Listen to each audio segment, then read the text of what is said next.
Bhanu Telugu stories కుటుంబ సభ్యులందరికీ నా ఆశీస్సులు ఎప్పుడూ ఉంటాయి.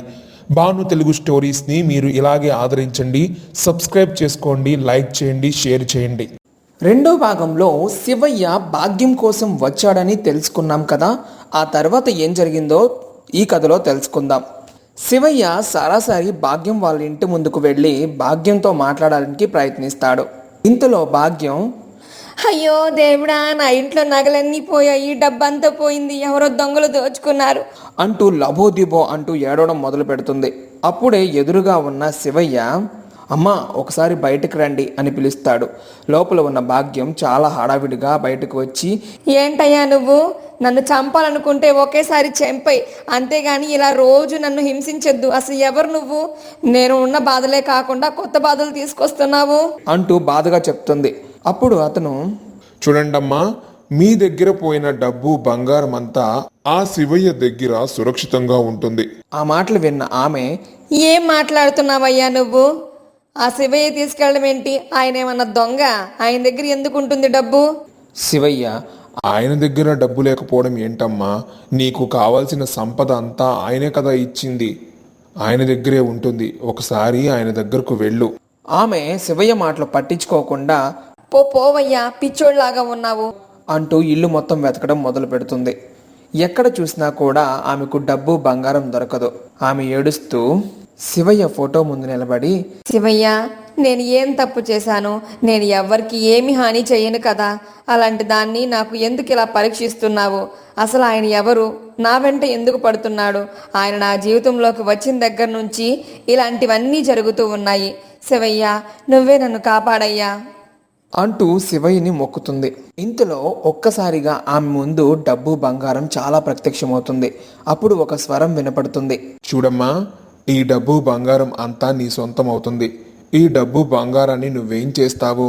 ఆమె ఒక్క క్షణం కూడా ఆలోచించకుండా, ఇంకేం చేస్తాను? నా దగ్గర సురక్షితంగా దాచుకుంటాను స్వామి. అప్పుడు ఆ స్వరం, బయట ఒక వ్యక్తి ఉన్నాడు కదా, అతనికి కొంత డబ్బుని ఇస్తే అతను కూడా బాగుపడతాడు. ఈ డబ్బులో కొంత డబ్బుని అతనికి ఇవ్వగలవా? ఆమె, లేదు స్వామి, నేను ఈ డబ్బుని ఎవ్వరికి ఇవ్వను, నేనే దాచుకుంటాను. భర్త లేకపోయినా నేను డబ్బుని దాచిపెట్టుకోవడంలో ముందు ఉంటాననే సంగతి మీకు తెలిసిందే కదా. నాకు డబ్బు పిచ్చి, నగలు పిచ్చి ఉంది స్వామి, కానీ నేను దానిని మానుకోలేకపోతున్నాను. మీరు ఇలా దాన ధర్మాలు చెయ్యమని మాత్రం అస్సలు చెప్పొద్దు అని అంటుంది. ఆ మాటలు విన్న శివయ్య స్వరం, సరే అమ్మా, డబ్బు డబ్బు అని వేలాడుతూ ఉన్నావు కదా, ఆ డబ్బులోనే బ్రతుకు, ఆ డబ్బులోనే జీవించు అని అంటాడు. అందుకు ఆమె మరింత సంతోషపడుతూ, మహాప్రసాదం స్వామి అని అంటుంది. ఇక శివయ్య స్వరం అక్కడి నుంచి మాయమైపోతుంది. ఇక ఆ రోజు నుంచి ఆమె ఏది పట్టుకున్నా అంతా బంగారం అయిపోతుంది. తినడానికి తిండి కూడా బంగారమే అవుతుంది. ఎక్కడ చూసినా బంగారం, డబ్బు మాత్రమే ఉంటుంది. ఆమె ఏది పట్టుకుంటే ఆ వస్తువు బంగారంగా మారిపోవడంతో తను ఆకలి తీర్చుకోలేకపోతుంది. ఆమె ఏడుస్తూ, అయ్యా శివయ్య, ఎందుకు నన్ను ఇలా హింస పెడుతున్నావు? దయచేసి నన్ను కాపాడు, నాకు ఆకలి మండిపోతుంది స్వామి, దయచేసి నన్ను కాపాడు అంటూ ఏడుస్తుంది. అప్పుడు శివయ్య స్వరం, చూడమ్మా భాగ్యం, నీకు ఆహారం కావాలా, డబ్బు కావాలా? అప్పుడు ఆమె, నాకు ఆహారం కావాలి స్వామి, తినడానికి నాకు తిండి కావాలి అని అంటుంది. అప్పుడు శివయ్య చాలా రకాల ఆహార పదార్థాలు అక్కడ ప్రత్యక్షం చేస్తాడు. ఆమె వాటిని తిని శివయ్యకు నమస్కారం చేసి, నీకు చాలా కృతజ్ఞతలు స్వామి, సమయానికి నా ఆకలి తీర్చారు అని అంటుంది. శివయ్య స్వరం, చూడమ్మా భాగ్యం, ఒకరోజు నీ ఇంటికి ఆకలితో వచ్చాడు కదా ఒక వ్యక్తి, అతనికి భోజనం పెట్టకుండా పంపించావు. అతను ఆకలితో చనిపోయాడు. ఆ సంగతి నీకు తెలుసా? ఆ మాట వినగానే ఆమె చాలా ఆశ్చర్యపోతూ, లేదు స్వామి, నాకు ఈ విషయం తెలియదు. శివయ్య స్వరం, ఆయన ఒక వంతుకి నీ వల్లనే మరణించాడు. ఆ రోజు నువ్వు ఆహారం అందించినట్లయితే ఆయన బ్రతికేవాడు అని చెప్పడంతో ఆమె చాలా ఆశ్చర్యంగా, అదేంటి స్వామి అలా అంటున్నారు? అతన్ని మీరు కాపాడొచ్చు కదా. నేను ఆహారం ఇవ్వకపోతే ఏమైంది? మీరు ఉన్నారు కదా. ఆ మాటలకి శివయ్య నవ్వుతూ, చూడమ్మా, మీరు భూమి మీద చేసే కర్త కర్మ క్రియలకు ఒకరోజు సమాధానం చెప్పాల్సి ఉంటుంది. మీరు చేసే పనుల బట్టే మీ యొక్క ఆయుష్ని, అలాగే మీ యొక్క భవిష్యత్తు నిర్ణయించబడుతుంది. మీరు ఇక్కడ కర్మల్ని నిర్వర్తించడానికి వచ్చారు. కర్మ ఫలాన్ని మీరు అనుభవించక తప్పదు. ఇక నుంచైనా నువ్వు మార్చుకోవాల్సిన బుద్ధులు చాలా ఉన్నాయి. నన్ను స్మరించే వాళ్ళు ఎప్పుడూ కూడా స్వార్థంతో ఉండకూడదు, డబ్బు వ్యామోహంతో ఉండకూడదు. డబ్బు, నగలు ఇవన్నీ అశాశ్వతము. దేవుని సన్నిధిలో గడుపు, నలుగురికి సహాయం చెయ్యి, నీకు ఉన్న దాంట్లో తృప్తిపడు. అప్పుడు నీ జీవితం చాలా సుఖమయమవుతుంది. అందుకు ఆమె నిజమే స్వామి, సాక్షాత్తు మీరే వచ్చి చెప్పిన తర్వాత నేను మారకపోతే నా జీవితం వ్యర్థం. శివయ్య, నీ స్వరం ఒక్కటే వినపడుతుంది, ఒక్కసారి నువ్వు నాకు కనిపించు స్వామి అని అడగడంతో శివయ్య అక్కడ ప్రత్యక్షమవుతాడు. శివయ్యను చూసి ఆమె మరింత సంతోషపడుతూ, స్వామి, నా జన్మ ధన్యమైపోయింది. ఇక ఈ జన్మలో నాకు ఏది అవసరం లేదు. మీరు చెప్పినట్టుగానే నేను పాపాలను వదిలి పుణ్యం దారిలో నడుస్తాను. నాకు ఉన్న దాంట్లో నలుగురికి సహాయం చేస్తాను. పిసినారితనంగాను డబ్బు పిచ్చితనంతోనూ నేను అస్సలు ఉండను స్వామి అని అంటుంది. ఆ మాటలకు శివయ్య సంతోషపడుతూ తదాస్తు అని దీవించి అక్కడి నుంచి మాయమైపోతాడు. ఆ రోజు నుంచి ఆమె దాన ధర్మాలు చేస్తూ నలుగురికి సహాయం చేస్తూ ఉంటుంది.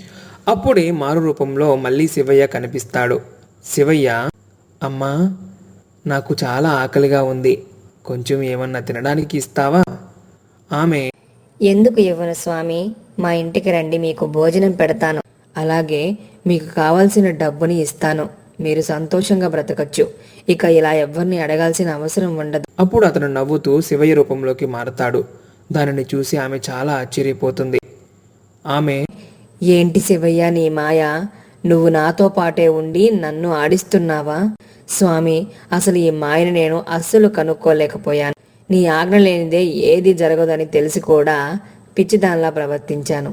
ఏదేమైనా మిమ్మల్ని కలుసుకోవడం, మీతో ఉండడం చాలా సంతోషంగా ఉంది స్వామి. ఇక నా జీవితానికి ముగింపు కావాలని కోరుకుంటున్నాను అని అంటుంది. ఆ మాటలకు శివయ్య, తప్పు భాగ్యమ్మ, నీతో జరిపించాల్సిన కార్యక్రమాలు చాలా ఉన్నాయి అని అంటాడు. ఆ మాటలు విన్న ఆమె చాలా ఆశ్చర్యంగా, ఏంటి స్వామి అవి అని అడుగుతుంది. శివయ్య, కంగారు పడద్దు భాగ్యం, సమయం వచ్చినప్పుడు అన్నీ నేను చెప్తాను. అప్పటి వరకు నీ కర్తవ్యాన్ని నువ్వు నెరవేరుస్తూ ఉండు అని అంటాడు. అందుకు ఆమె సరే అంటుంది. ఇక రోజులు గడుస్తూ ఉన్నాయి. నాయనమ్మ వాళ్ళు తిరిగి వాళ్ళ ఇంటికి వస్తారు. అప్పుడు భాగ్యమ్మ జరిగిన విషయం అంతా చెబుతుంది. వాళ్ళు ఆ మాటలు విని చాలా సంతోషపడుతూ, శివయ్యను చూసే భాగ్యం నీకు కలిగినందుకు మాకు చాలా సంతోషంగా ఉంది. ఆయన నీతో చాలా పెద్ద కార్యాన్ని చేయించడానికే ఇక్కడికి వచ్చాడు అని నాయనమ్మ ఆమెతో చెబుతుంది. ఆమె కూడా అవును అని సమాధానం చెబుతుంది. ఇక భాను ప్రకాష్, భాగ్యశ్రీ కూడా అదే మాట చెబుతారు. భాగ్యమ్మ ఆ కార్యక్రమం త్వరగా జరిపిస్తే చాలా సంతోషం అని అనుకుంటూ అక్కడి నుంచి వెళ్లిపోతుంది. అసలు శివయ్య ఆమెతో చేయించాలనుకుంటున్న కార్యం ఏమిటి అనేది తర్వాయి భాగంలో చూద్దాం.